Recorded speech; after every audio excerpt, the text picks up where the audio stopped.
আসসালামু আলাইকুম। ধনবাড়ি সংবাদে সবাইকে স্বাগতম।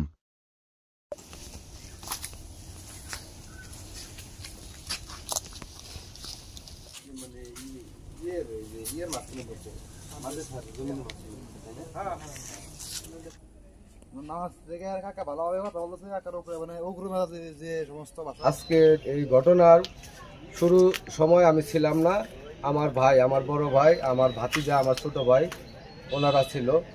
এই আমান আলী কেতু উনি এর আগেও এই মাদ্রাসার সম্পদ এই বাঁশগুলা অন্তত ৮০,০০০ টাকার বাঁশ কাটে নিয়ে গেছে। এটা আমরা প্রতিবাদ করাতে সে মনক্ষুণ্ণ। তারপরে গ্রামের মাতাব্বর যারা আছে এবং কি এই মাদ্রাসার যারা শুভাকাঙ্ক্ষী এবং কি সুপার ওনারা সহ সকলের সম্মতিক্রমে একটি আলোচনা সাপেক্ষে এই প্রতিষ্ঠানের যে দাতা জমিদাতা উনি ওনার রিকোয়েস্টে তারে ওই কাটা বাঁশগুলা দিয়ে দেওয়া হয়। ওনারা কয়েকবার এই বাঁশজার নিয়ে গেছে, গাছ নিয়ে গেছে। আমরা এদেরকে অনুরোধ করছি এটি আর না কাটার জন্য।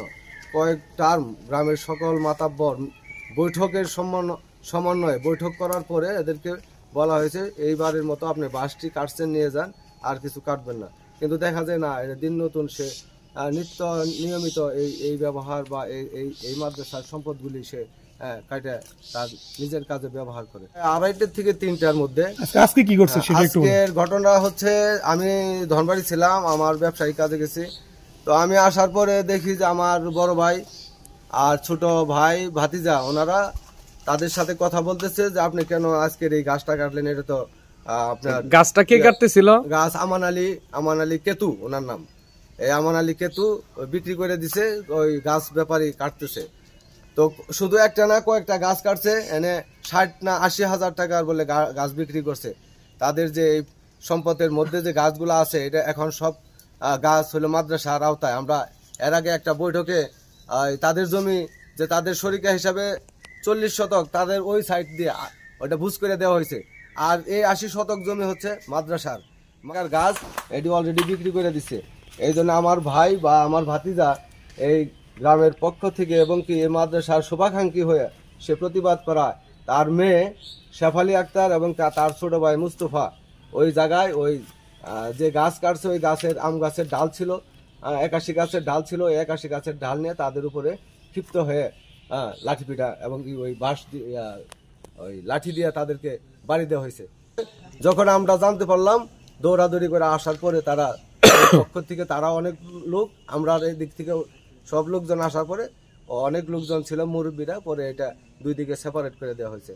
সুস্থ একটা বিচার চাই। এই ২ দিন পর পরে এই মাদ্রাসার সম্পদগুলা এইভাবে লুণ্ঠন করে নিয়ে যায়। হ্যাঁ, আর যারা দাতা যারা এই জমি দিছে তাদের কোনো সে নাই। তাদের ২ ভাইয়ের এক ভাই দুনিয়াতে নাই, মারা গেছেন, আর এক ভাই আছে, ওই ওনার কোনো কথাই নাই। এই সম্পত্তি উনি দিছে, প্রয়োজনে আরো দিব, সাইডে আছে, এটা হলো তার মন্তব্য।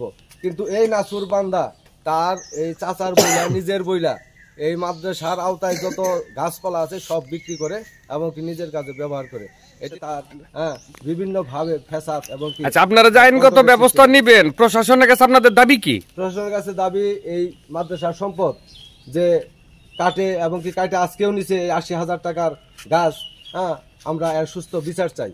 এটা সরকারের সম্পদ, এই জায়গাটা সরকারের নামে উইল করে দেওয়া হয়েছে।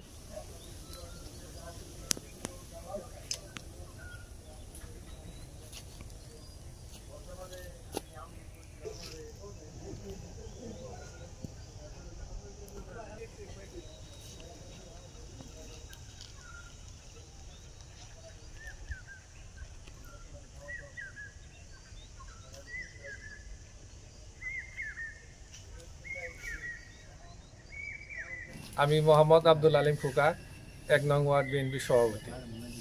আমি এই যে মাদ্রাসাটার যে সরকারি গাছগুলা আব্দুর রহমান দুল্লু, জমিদাতা আব্দুর রহমান দুল্লু, আবুল সরকার, তাদের অংশ থেকে এই আমান আলী কেতু, নুরুল ইসলামের ছেলে আমান আলী কেতু, মুস্তফা, তারা জোরপূর্বক মাদ্রাসার নামে যে হুইল করা জমিটা, এই জমির ভিতরে যে গাছগুলা তারা এই জোরপূর্বক গাছগুলা সবসময় কেটে নিতেছে।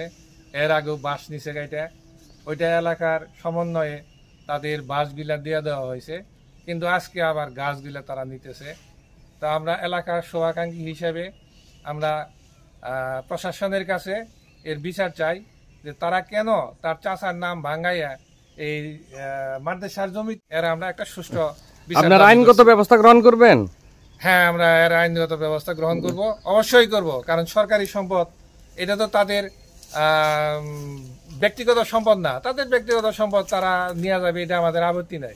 প্রশাসনের কাছে দাবি কি? প্রশাসনের দাবি আমরা করছি যে এরা সুষ্ঠু তদন্ত করে এর একটা বিচারের আওতায় তাদের আনার জন্য আমি জোর দাবি জানাচ্ছি ১ নং ওয়ার্ড বিএনপি সভাপতি হিসেবে।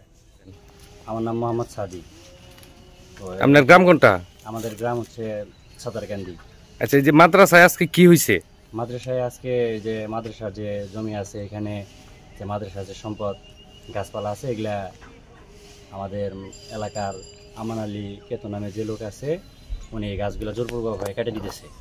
কেন জোরপূর্বক? এই গাছগুলা কি তার? এই গাছগুলো তার না, তার চাচার ছিল, সে মাদ্রাসার নামে দান করে দিয়েছে।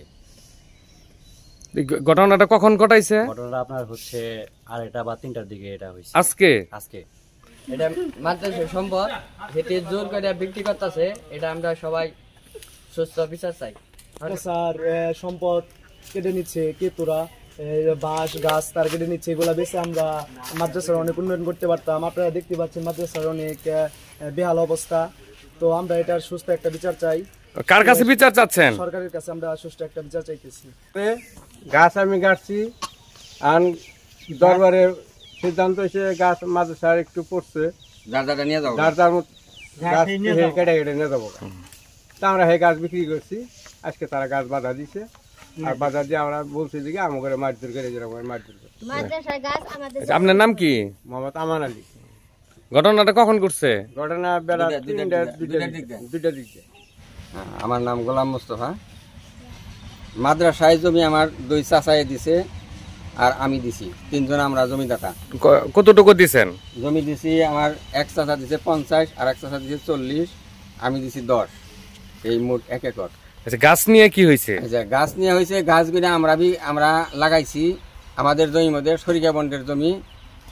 2 সাইড দিয়ে আমাদের গাছ আছিল, বাঁশ আছিল, বাঁশও আমাদের শরিকা বন্ডের। বাঁশগুলো দিয়ে আমরা ভোগ জল কাটলাম, মাঝখানে বাধা দিছে। বাধা দেওয়ার পরে এটা একটা মাপযোগ হয়েছে। মাপযোগ হওয়ার পরে দরবার সময় দিছে যে 1 মাসের মধ্যে তারা গাছ কেটে নিয়ে যাবে গা। কেটে নিয়ে যার গাছ কেটে নিয়ে যাবে গা। পরে সীমানা নির্ধারণ করেছে, খুঁটি কারা হয়েছে, ওইটা যার জমি তার থাকবো। আমরা আর মাদ্রাসার জমিতে যাবো না, মাদ্রাসাও আমাদের জমিতে যাবো না। এটা আজকে বাধা দিছে। বাধা দিয়ে আমাদেরকে মারধর। কে বাধা দিছে? বাধা দিছে খোকা, সানোয়ার, মনোয়ার, রুমান, রাসেল। তারা কেন বাধা দিল? আচ্ছা, বাধা দিল যে মাদ্রাসার গাছ আমরা কাটুন কে, যে কাটি দরবারের সিদ্ধান্ত দিচ্ছে যার গাছ কাটে নিয়ে যাবো। এই কথাই আমরা বলছি, বলার পরে আমাকে মারধর করছে। তারা তো বলতেছে যে আপনারাই তাদেরকে মারছেন। না, আমরা তাদেরকে মারি নাই, তারা আমরা মারি নাই, তারাই মারছে আমাকে। আমার চাচারা মাদ্রাসা জমি দিচ্ছে, তার সাথে আমরা গাছ গাছি। এটা অনেকদিন ধরে আমি ছোট থাকতে আমি গাছটা গাছি আমাদের বন্ধু। এখন এই গাছটি কাটতে দিতেছে। আমার বাপ চাচা করে মারতেছে, তখন এটা আমি প্রমাণ রাখার জন্য মোবাইলে একটা ভিডিও করতেছি। তখন আমাকে মারধর করে মোবাইলটা আমার কাছ থেকে খোকা বাইন নিয়ে গেছে, আর দেয় নাই।